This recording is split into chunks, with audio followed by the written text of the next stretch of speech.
Wir haben in den letzten 12 Jahren mehr als 100 verschiedene Tools entweder im Einsatz gehabt oder zumindest getestet. Ich zeige dir nun unsere besten Tools, die wir in unserer Agentur verwenden, die super easy und einfach zu benutzen sind und fast bei jeder Person die Effektivität gesteigert hat. Das Coole ist daran, alle diese Tools funktionieren für Windows genauso wie für Mac und kann man entweder kostenfrei testen oder sogar kostenfrei nutzen. Ich werde dir zum Beispiel ein Tool zeigen, das mir über 50% der Meetings erspart und 25% mehr Sales bei Angeboten bringt. Oder auch ein anderes Tool, mit dem wir unsere gesamte Agentur verwalten, also CRM, Zeiterfassung oder sogar Time-Tracking.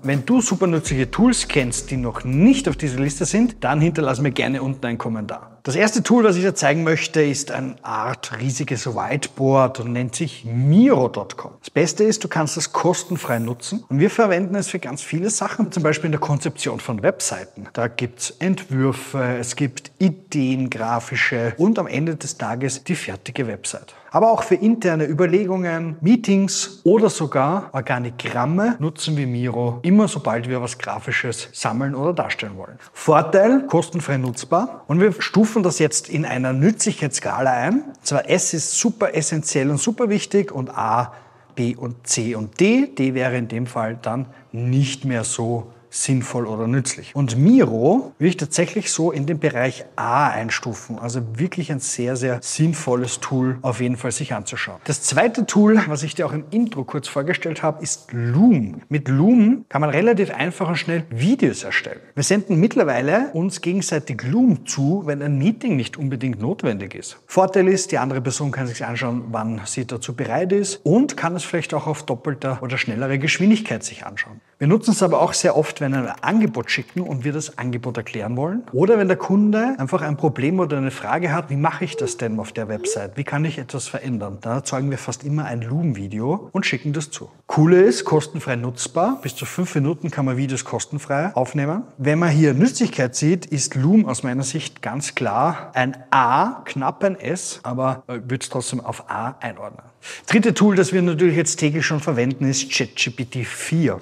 Ich bin fast überzeugt, dass jedes Unternehmen oder jede Person in einem Unternehmen einen ChatGPT 4-Account haben sollte, einen Zugriff haben und den natürlich auch täglich nutzen sollte. Ich benutze es sehr gerne und sehr oft für sehr viele Dinge, um LinkedIn-Postings zu machen oder über Ideen nachzudenken oder Recherche zu Videos vielleicht. Wir haben uns auch unsere eigenen GPTs bereits gebaut, die für einen gewissen Anwendungszweck wie analysiere mir die Website und erzeuge mir Title und Meta-Description automatisiert machen. Also wirklich nützliche Dinge. Kosten, ChatGPT 3.5 ist zumindest kostenfrei nutzbar, würde ich auf jeden Fall empfehlen. An Nützlichkeit schwanke ich ein bisschen zwischen B und A. Es ist für uns noch kein Gamechanger. Es erhöht unsere Produktivität, aber vielleicht nicht so sehr sogar wie Loom und Co. Ich wette, es kommt noch viel, viel mehr, aber aktuell ist es für uns ein B. Das vierte Tool ist die Office 365 Cloud. Darüber verwalten wir primär unseren E-Mail-Verkehr und unsere Kalender. Für interne und externe Videokonferenzen nutzen wir mittlerweile auch das Tool Microsoft Teams, das ja kostenfrei dabei ist. Wir denken, dass die Google Cloud, was so ein bisschen eine Alternative ist, genauso gut ist. Für uns macht einfach der Wechsel aktuell keinen Sinn, weil einfach zu aufwendig und der Nutzen in Wahrheit sich nicht drastisch erhöht. Kosten ab 5,60 € pro Monat pro User und aus meiner Sicht tatsächlich ein S. Also ohne dem könnten wir unser Unternehmen nicht mehr betreiben.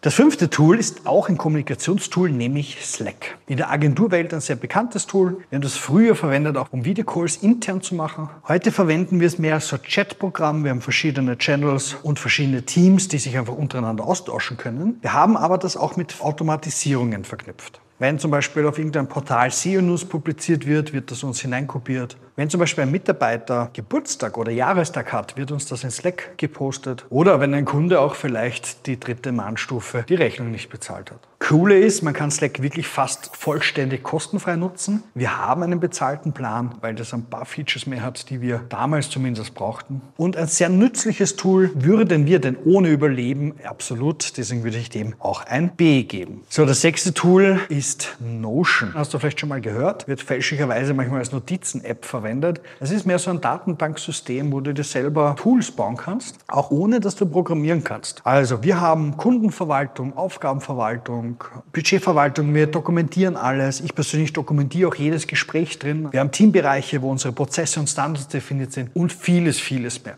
Notion passt sich deinen Anforderungen an und nicht umgekehrt. Du passt deine Prozesse auf die Tools an. Das ist aus meiner Sicht ein riesiger Vorteil.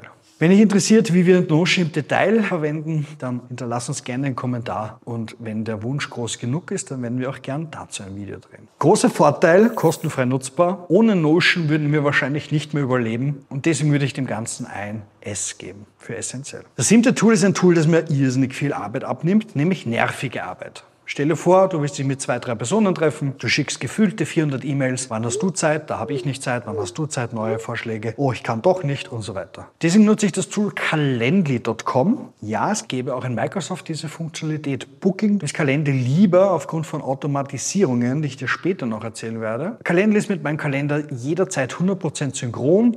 Wenn immer jemand diesen Link hat zu einem Meetingsformat, 30 Minuten, 60 Minuten, 2 Stunden, was auch immer, kann er immer eingeben, wann passt es für ihn, kann aussuchen, möchtest du eine Videokonferenz oder zu uns ins Büro kommen oder treffen wir uns vielleicht woanders und dann wird das automatisch in meinem Kalender abgespeichert und ich habe damit überhaupt nichts zu tun. Sollte sich daran was verändern, hast du einen Link, in dem du den Termin einfach wieder absagst und veränderst. Wenn du dich für eine unserer Dienstleistungen interessierst, dann kannst du auf die Kontaktseite gehen, weil dort kannst du mit Florian über Calendly ein Erstgespräch führen. Unverbindlich, kostet nichts. Du siehst, wie man Calendly nutzt und B, was für Dienstleistungen wir dir anbieten können. Eine nützliche Automatisierung, die ich an Calendly angebunden habe. Eben bei einem Kooperationsgespräch kriegst du nach 7 Tagen eine E-Mail, wie du das Gespräch gefunden hast und was ich vielleicht verbessern kann. Und nach 30 Tagen frage ich dich, dass man mir gerne eine E-Mail schickt, wie ich den Partner unterstützen kann oder was ich sonst für ihn tun kann. Also ich kann E-Mails oder sonstiges an Calendly super anbinden. Calendly ist grundsätzlich kostenfrei nutzbar, wenn das Branding und so weiter sichtbar sein darf. Nützlichkeit aus meiner Sicht eine klare A. Ich würde von 0 beginnen, das wäre das erste, was ich wieder als Tool aktivieren würde. Das 8. Tool ist ein Passwort-Safe, nämlich OnePassword ist eine Lösung, die wir nutzen. Alle Passwörter werden dort drin gespeichert.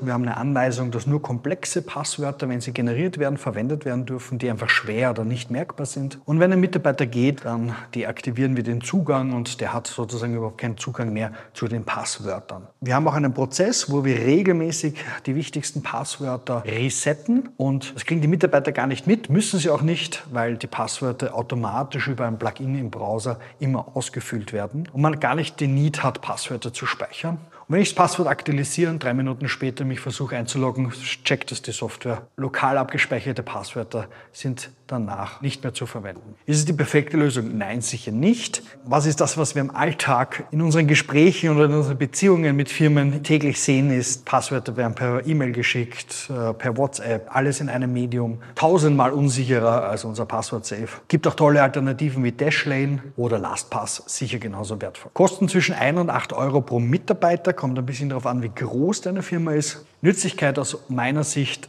eine ganz klare B. Ist extrem nützlich, wir könnten aber auch ohne überleben. Das 9. und vorletzte Tool ist unsere Dropbox. Wir haben einen Business-Account mit 5 TB Speicher, wo wir grundsätzlich Dateien ablegen, die uns die Kunden zuschicken oder Backups oder vielleicht Angebote, die bei uns noch in Word und Co. geschrieben werden. Dropbox hat einen intelligenten Sync, das heißt nur Dateien oder Ordner, die wirklich jetzt gerade geöffnet werden sollen, werden vom Internet dann live runtergeladen und erst dann brauchen sie Datenspeicher auf der Dropbox. Für mehrere Backups auf der einen Seite liegt die Datei, wenn sie abgerufen wird, natürlich auf mehreren Notebooks, die natürlich alle verschlüsselt sind, aber wir ziehen auch jedes halbe Jahr ein Backup auf eine externe Festplatte, die bei uns gesichert abgelegt ist. Und sollte irgendwas mal unabsichtlich gelöscht werden, bietet Dropbox Business auch die Möglichkeit, eine Historie, das heißt, wir können Dateien auch wieder herstellen, die gelöscht oder überschrieben worden sind. Wir könnten sicher auch Google Cloud, Microsoft oder ähnliches verwenden. Der Preis für unsere Dropbox, so wie wir sie verwenden, ist so gering, dass auch hier ein Wechsel sich kaum auszahlt. Kosten ab 9,99 € pro Monat. Nützlichkeit, würde ich sagen, ist eine C. Warum? Wir arbeiten einfach kaum mehr mit Dateien. Wir verwenden Google Sheets. Wir haben alles relativ online. Wir haben die paar Sachen, die wir noch abspeichern, sind eher Backups. Somit machen wir Backup von Backups, um sicher zu sein. Aber super essentiell ist eine Fileablage für uns mittlerweile kaum mehr.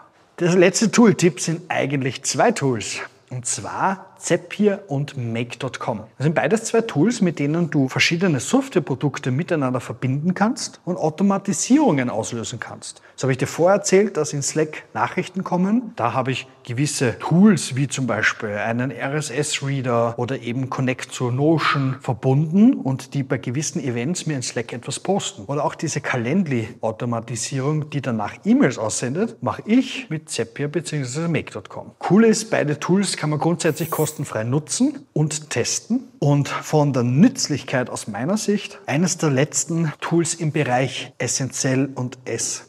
Ich glaube, es gibt noch ganz viel Potenzial, Automatisierung im Unternehmen dadurch einzuführen. Wir stehen da sicher noch am Anfang, obwohl wir da schon ein paar Schritte weiter vorne sind. Und deswegen glaube ich zumindest, in der Zukunft wird das ähnlich wie ChatGPT immer wertvoller werden. Wir haben bei eTabs einen Firmenwert, das heißt, wir testen Dinge und schauen uns an, ob sie für unsere Kunden, für dich oder eben für uns selbst einen Nutzen bringen. Wenn ja, behalten wir, wenn nein, eliminieren wir es wieder. KI und Automatisierung sind aus meiner Sicht große Hebel für Effektivität und mehr Team- oder Unternehmenserfolge. Wenn dich interessiert, wie eine Agentur alle ihre Prozesse auf KI umgestellt hat, dann solltest du dir jetzt dieses Video anschauen. Ansonsten freue ich mich, dich bald im nächsten Video wieder begrüßen zu dürfen und bis bald.